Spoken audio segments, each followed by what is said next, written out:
Sa eksenang ito makikita natin si Yosong na parang nagtataka sa pangyayari at nagsabi, "Hindi tataas ang antas ng kakayahan ko kung ganito lang ang mangyayari. Kung mas pagbutihin ko pa, maaabot ko ang 100% mastery." Habang nakatingin sa nakahigang si Myung-ho na bumula ang bibig dulot ng kanyang pagkatalo. Biglang napasigaw si Mayong-so sa galit at biglang inakusahan si Yosong. "Ikaw, alam ko na, ang landas ng plum swordsmanship techniques ay natuklasan na. Kung hindi, paano niya nagawa ang ganoong galaw?" Sigaw niya na may pag-ibintang. "Hoy! Huliin ang walang galang na yan na ininsulto ang dakilang Hua." Dagdag niya. At dali-daling dumating ang ibang mga disipulo ng mga Mount Hua sect sa kanyang utos. Bigla naman lumabas ang isang notifikasyon na espesyal na misyon. Layunin, manalo sa laban-laban sa mga estudyante ng Hua. Time limit, 30 minuto pagkatapos magsimula ang laban. Gantimpala sa tagumpay, makakakuha ng chi distribution. Parusa sa kabiguan, hindi makakagalaw sa loob ng 1 oras. Sa kabilang eksena sa Mount Hua, makikita natin si Jin-ho na nagmamadaling tumakbo. Papunta siya sa isang elder at binati siya nito at tinawag ang kanyang pangalan. Bumati naman ng public si Jin-ho. "Ikinagagalak ko kayong makilala. Pasensya na kung nahuli ako. Mukhang dumating na ang mga panauhin natin." Ang matanda sa eksena ay si Jinan Jingang, ang matatandang elder ng Mount Hua sect. Sinabi niya kay Jin-ho na parang masyadong maingay sa ibaba. Na may pagtataka, at dinagdag niya na, sila ang mga disipulong tinuruan ni Qiantong. Habang nag-uusap sila nakatingin sila kay Chorangyong na nagninilay sa isang tabi. Sinabi ng elder na ang plum blossom techniques ng batang Panginoon Chorangyong ay patuloy na lumalakas araw-araw. Iniisip ng elder kung dapat niya sabihin kay Chorangyong na nadyan sila Yosong. Ngunit sinabi ni Jin-ho ang batang yan, pinutol niya ang kamay ng isang estudyante ng Cheonbong Martial Arts Academy. Nagsalita ang elder at sinabi, ang tubig ay nagpapakain sa kagubatan, at ang kagubatan ay sumisipsip ng tubig. Dapat niyang matutunan at panatilihin ang pilosopiya ng 5 elemento. Naguluhan si Jin-ho sa sinabi ng elder at inisip, bigla na lang may lecture tungkol sa 5 elemento. Ngunit napangiti si Jin-ho at sinabi ito ang aral ng sekta ng Hua. Bago ang kadakilaan at tagumpay, linangin muna ang isipan bago sanayin ang katawan. Lahat ng bagay ay dapat balanse.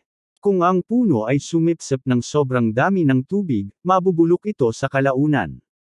Dagdag pa ni Jin-ho. Alam ko yan, gogo. Sabay palo ng elder ng baston niya kay Jin-ho.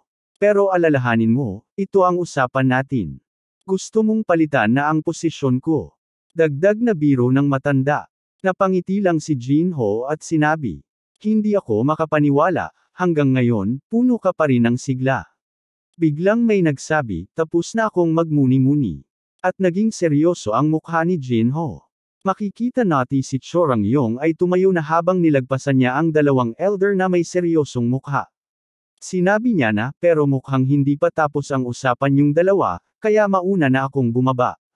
Dagdag ni Chorangyong. Napabuntong hininga naman si Jin-ho habang tinitignan si Chorangyong. Biglang sabi ni Jin-ho, hindi ko maisip kung gaano ka na lumakas. Ang lahat ba ng ito ay dahil lang sa batang iyon? Bulong niya sa sarili. Ngunit nagkomento ang elder at sinabi kay Jin-ho na mahirap sabihin, lalo na't ang batang iyon ay lumalago ng napakabilis. Ang agwat sa kakayahan ay lumawak na ng husto. Dagdag ni Jin-ho siguro isang bagay na hindi na mauunawan matapos matutunan ang isang matinding paraan ng cultivation. Biglang sinabi ng elder na siya ba ang batang sinubukan mong sagipin nang pumunta ka sa Mount Yosen matapos makita ang signal ng firecracker.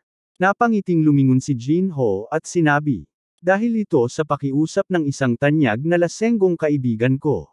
Ngunit sa isip-isip niya na hindi naman niya talaga sila nailigtas. Pagkatapos noon napatingin ang elder ng seryoso kay Jin-ho at sinabi na, bumaba ka na roon bago mahuli ang lahat. Kung nais nating mapanatili ang kaliwanagan at kabutihan ni Chorangyong, dapat mailigtas ang batang iyon, dagdag pa niya na may pangamba. Bumalik tayo sa eksena kung saan makikita natin sa isa-isang natatalo ang mga disipulo ng Mount Hua. Hindi makapaniwala si Mayong So at galit na sinabi na ang mga disipulo ng Hua ay hindi kayang talunin kahit isang kalaban lamang. Habang si Yosong naman na napabuntong hininga at sinabi na kahit anong gawin ko, hindi ko pa rin maabot ang kapangyarihang hinahangad ko patungol sa 100 na power value niya. Ngunit sabay naman seryoso niyang tingin sa isang tao at sinabi, "Ngayon, isa na lang ang natitirang kalaban. Ikaw, anong ginagawa mo?" Tanong niya kay Mayong Jong habang nakatayo lang ito at pinapanood ang laban. Sinabi ni Mayong Jong naman na hindi mo pa rin hinugot ang espada mo, Yosong.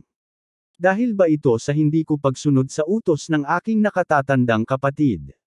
Ito ay ang sarili kong desisyon, dagdag niya. Ngunit naguluhan si Mayong So sa kanya at sinabi, "Hoy, tama na ang kalokohan. Wala ka pang nagagawa para sa Hua. Kaya ano ngayon ang balak mong gawin?" Ngunit habang nagsasalita siya bigla na lang may humawak sa bibig niya. Si Giho at nagsabi na, "Aba, ang galing mo talagang magsalita. Si bro ay mas magaling kaysa sa iyo. Kahit na ganito ang laki niya, lumaban siya ng patas laban sa akin," ika niya. Magkatapat ang dalawa at sinabi ni Yosong na hindi ko huhugutin ang espada ko. Hindi ako ang nagudyok ng labang ito, kayo ang nagpasimula nito. Dahil dun itinapo ni Mayong Jong ang kanyang espada at may ginamit na isang teknik gamit ang kanyang kamay. Sinabi niya kung ganun, lalaban ako gamit lamang ang aking mga kamay. Nagtaka si Yosong sa ginawa niya at inisip niya na iba ang posturang iyon sa nakita ko noon, ika niya. Tinanong niya si Mayong Jong, "Mas mahusay ka ba nang wala ang espada mo, di ba?" Habang sumagot naman si Mayong Jong na may pait sa itsura, "Hindi ko pa kailanman pinili ang isang bagay para sa sarili ko. Isinilang ako sa isang tanyag na pamilya, lumaki sa loob ng sekta ng Hua, at natutunan lamang ang mga itinuro sa akin. Ganito ako lumaki. Pero nang nasa Sian ako, pinili kong sagipin si Yonghui, at doon ko natutunang magkaroon ng tiwala sa sarili. Kahit matapos mong talunin si Myung Ho, gusto mo pa ring igalang ang desisyon ko?" Tanong niya kay Yosong. Dagdag niya pa, "Ang una kong tunay na desisyon, ang nais kong matutunan ay ang Plum Blossom Heart Technique. Sa huli, ang daang gusto kong tahakin ay hindi sa pamamagitan ng espada, kundi sa sarili kong mga kamay." Napangiti si Yosong sa narinig niya at sinabi, "Nagkamali ako sa pagtingin sa kanya dahil sa kanyang laki at kilos. Pero hindi ko dapat kalimutan. Isa pa rin siyang 15 taong gulang, isang batang nasa yugto ng paghahanap ng kanyang tunay na pagkatao." Dahil dun seryosong sumagot si Yosong sa kanya, "Sige na. Gamitin mo ang kamay mong iyan." Biglang pamwesto na si Mayong Jong sa labanan. Plum Blossom Heart Palm. Habang nakapostura at handa nang umatake si Mayong Jong, sinabi ni Yosong sa sarili na napatunayan ko na noon, hindi ko dapat hayaang tamaan ako ng direkta ng teknikang ito. At higit sa lahat, ito rin ay may parehong halimuyak ng Qigong. Hindi mahirap iwasan ang teknikang ito. Makikita natin na iniwasan ni Yosong ang teknik ni Mayong Jong sabay atake ng Shadow of the Fallen Petal Palm. Naiwasan ni Mayong Jong ang atake ni Yosong. Nagulat na napanas ni Yosong na nagawang mag-counter attack kagad ni Mayong Jong sa kanya. Biglang isang atake ang hindi inaasahan tumama kay Yosong. Sa kabilang banda makikita natin naglalakad si Jinho pababa ng hagdan. Habang naglalakad iniisip niya, ang isang tipikal na disipulo ng Hua ay nakatuon sa pagsasanay ng espada. Ngunit may ilan ding lumilihis sa nakagawiang landas. Si Mayong Jong, galing siya sa angkang Mayong, na minsang nagkaroon ng malaking pangalan sa larangan ng espada. Ngunit siya ay minamaliit, iniisip na wala siyang husay sa espada. Sa loob lamang ng isang buwan, natutunan niya ang 6 na teknik upang suportahan ang kanyang teknikang palm technique.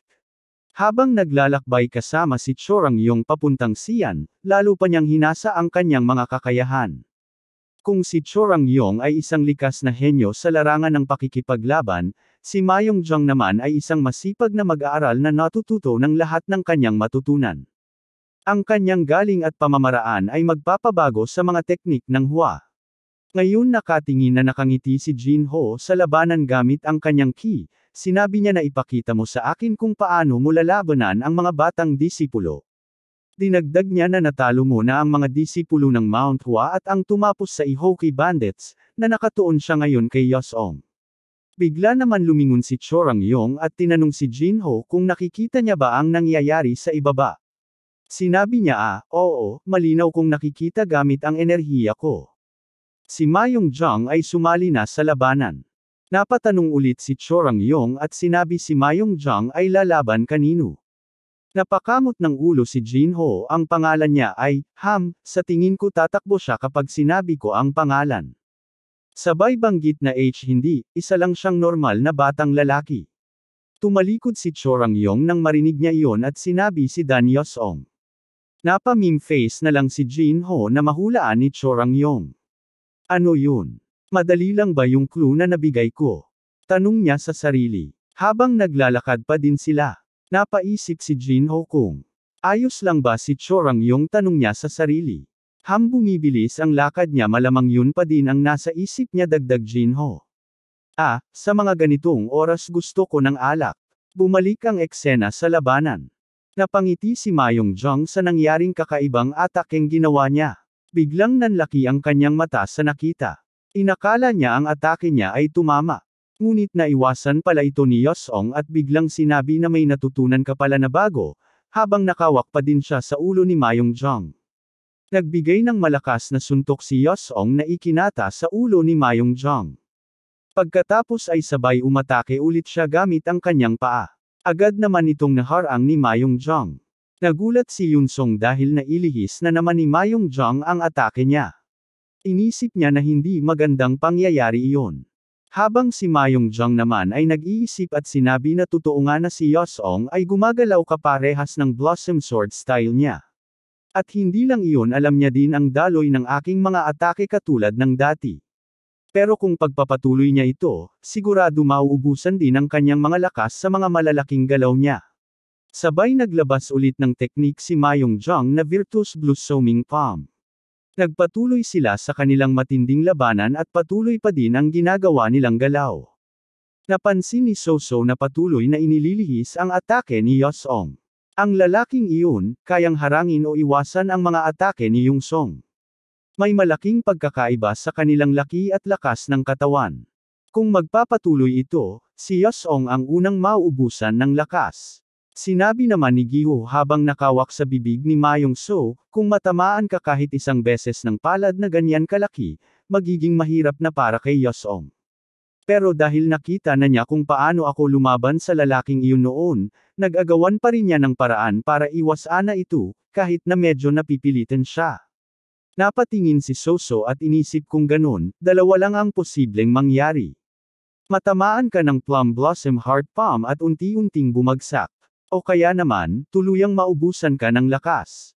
Habang si Giho naman ngumiting sinasabi, hoy, hindi mo pa rin siya kilala, no? Isipin mo, Dan Yosong. Kailan mo siya nakitang bumagsak dahil sa sobrang pagod? Bagamat nawalan siya ng malay nang lumaban kami noon.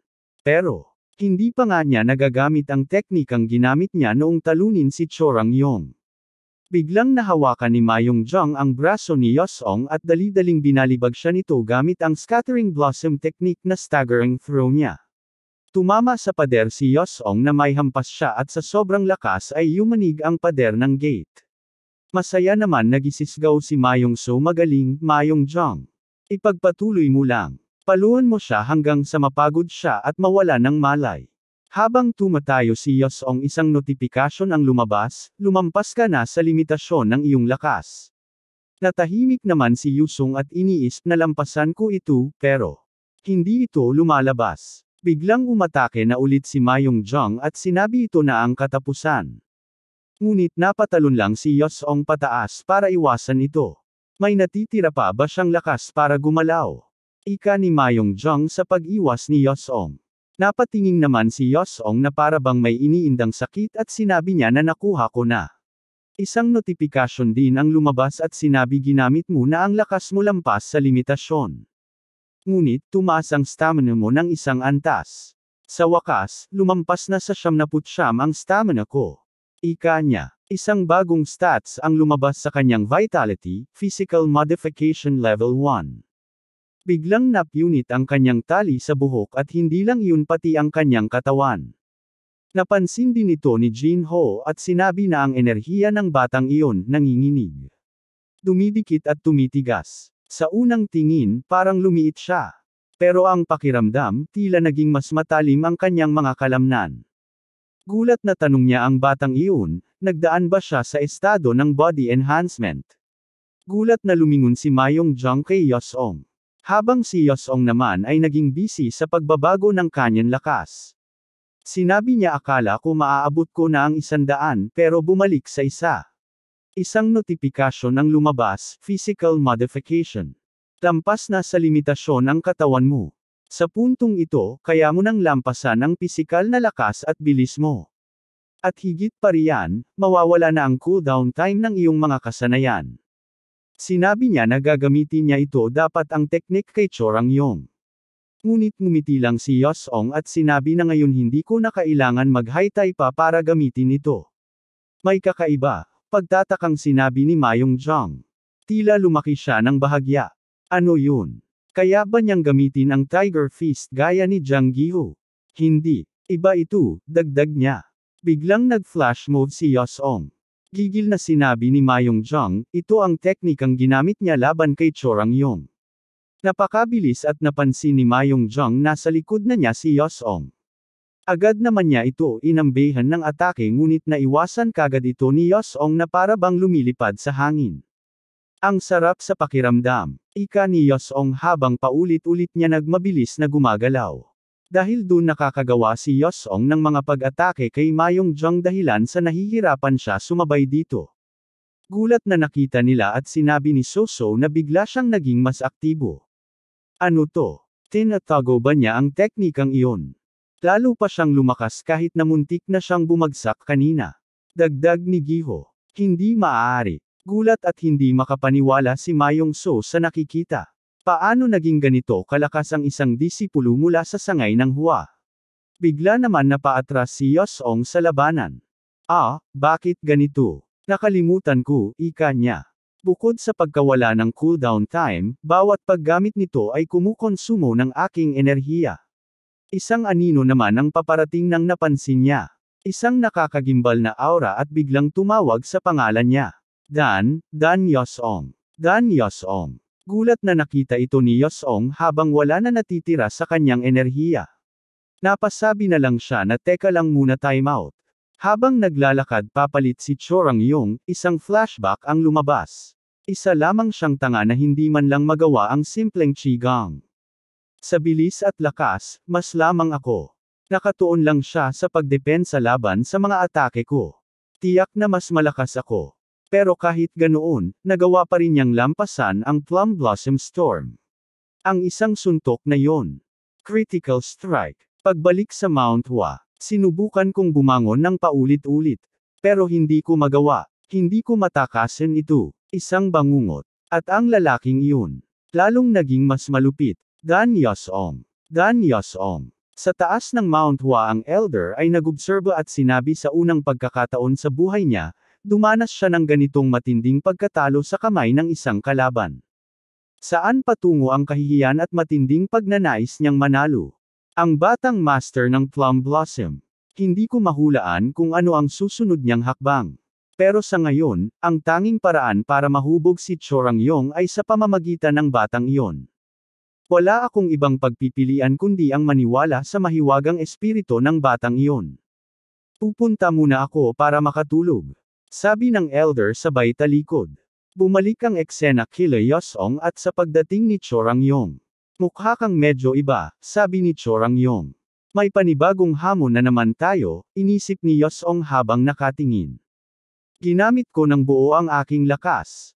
Isang malaking katangahan. Pero, bakit parang hindi na siya kasing nakakatakot gaya ng dati? Napatingin naman sa itaas si Yosong at gulat na nakita niya ang kanyang master. Master Jinho. Mas bata ang itsura niya kaysa sa natatandaan ko. Biglang sumingit naman si Giho at sinabi, Hoy, naaalala mo ba ako? Nakakalungkot na hindi tayo naglaban noong huling pagkakataon. Ngayon, ako ang unang lalaban sa kanya.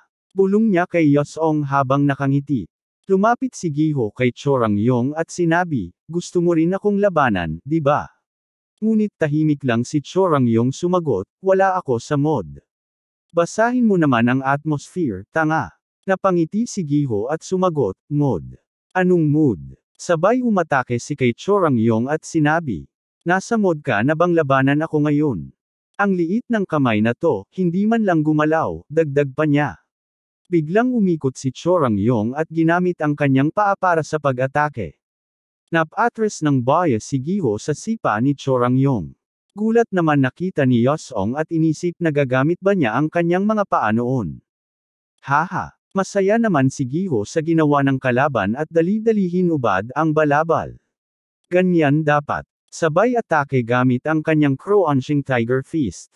Naiwasan ito ni Chorangyong at umikot pataas na ikinagulat ni Giho. Upang maiwasan ang atake ni Chorangyong, dumipensa kagad si Giho gamit ang kanyang Crouching Tiger Fist two-hand safeguard. Ngunit parang isang iglap na ramdaman niya parang nahati ang kanyang mga kamay. Ang atake ni Chorangyong ay tumama sa kanyang safeguard. Gulat na nagtaka si Giho na ang kanyang teknik ay di gumagana kay Chorangyong. Napaisip siya na kung paano natalo ni Yosong ang isang ganitong klaseng lalaki. Napatanto naman si Yosong at iniisip hindi ko akalain, kahit si Jang Giho, hindi niya siguro kayang harangin ang ataking yan. Natural siyang mabilis at flexible. Malaki ang pagkakaiba ng lakas nila. Pero bakit? Bakit hindi ko maramdaman na matatalo ako sa batang master ng Plum Blossom, si Chorangyong? Ngunit si Chorangyong ay dumb ako ng tingin kay Yosong at akmang aatake. Hoy, saan ka pupunta? Sabi ni Giho sabay hablot kay Chorangyong. Tatalikod ka sa harapan ko. Sabay binalibag ni Giho si Chorangyong. Ngunit napabounce pabalik si Chorangyong at gamit ang kanyang paa, isang malakas na sipa at tumama kay Giho. Biglang umatake ulit si Chorangyong gamit ang kanyang espada na naharang ni Giho. Ngunit isang malakas na sipa na naman ang natamo niya sa tiyan na dahilan ng kanyang pag-atras. At biglang nakatutok ang espada ni Chorangyong ay nakatutok papunta kay Yosong. Dali-dali naman lumusob si Chorangyong sa direksyon papunta kay Yosong. Walang pagkakatubali isang matinding galit ang atake na gagawin ni Chorangyong at sinabi, mamatay ka na. Ngunit si Yosong naman ay seryosong nakatingin lang na handa sa anuman mangyayari. Biglang isang malakas na atake ang naiwasan ni Yosong na ikinahati ng malaking bato na nasa likod niya. Gulat na gulat ang ibang mga kasamahan nila sa nakitang nahati ang bato. Napatingin si Chorangyong nang biglang may humawak sa kanyang kamay. Tama na yan, Chorangyong. Sabi ni Jinho. Idinagdag niya na tumigil ka na dyan. Grabe, ang intense ng episode na to. Ano kaya ang mangyayari sa susunod? Huwag palampasin. Mag-like at share muna to. Lods, huwag kang madamo. Share mo na to sa iba para sabay-sabay tayong mag-enjoy.